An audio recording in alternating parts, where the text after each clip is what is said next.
Steve, let's start off the bat with Jabrill Peppers signing a 1-year deal with the Patriots, base value of $2 million. He was drafted by the Browns in 2017, was traded to the Giants in 2019, and tore his ACL last October. So he'll be ready to go probably for the start of the season. Not sure about OTAs or training camp or anything like that, but just talk about him from strictly on the field.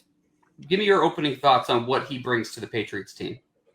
Well, he's kind of an intriguing dude. I mean, has done a lot of different things for the Cleveland Browns, and I think the Patriots signed him with the intention they're going to use him like a mobile chess piece, a lot like he was used in different places.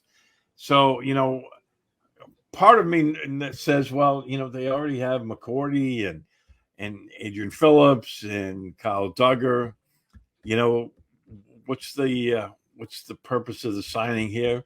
It made me think, and obviously we're still very early in the process, when it comes to team building, but it could be that Bill is going to flood the field with a lot of safeties this year.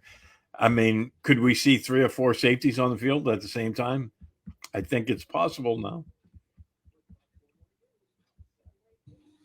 Yeah, I believe you're right. And honestly, I think that's kind of the way that Bill is going to attack this. He always likes to play with, the big nickel. He's been doing that for 2 decades where he brings a third safety in and like dime packages and things like that. I think we're going to see a lot of dime from the Patriots this year. And if they do that, it will lead to kind of an interesting discussion that I'll put off to the side for a moment. But I do think that with the guys that you mentioned, they have a lot of different players that they can move around, guard slots inside, power slots, what they're calling like those move tight end pieces now. Kyle Duggar's been played a lot in the box last year, close to the line. You could see someone like Peppers, I think, blitzing. McCourty, I still think, will play that deep middle field, Steve. But Adrian Phillips, all these guys, it's putting athletes on the field. And look, John Jones tweeted it out not too long ago, and I don't know if he was alluding to something or if it was just a random comment, but he was talking about positionless.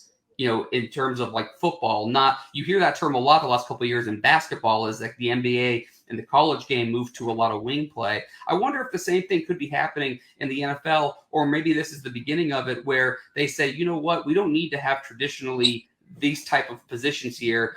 Why don't we instead just get the best athletes on the field? And when you're having problems finding linebackers, for example, that can cover and blitz and do all these different things, I just think Bill is kind of just adding pieces. And I'm not sure if he knows 100% what he wants to do, but I think he just, in his mind, he wants to get as many athletes on the field as possible so they can get more athletic, but not lose the physicality that he wants his defense to play with.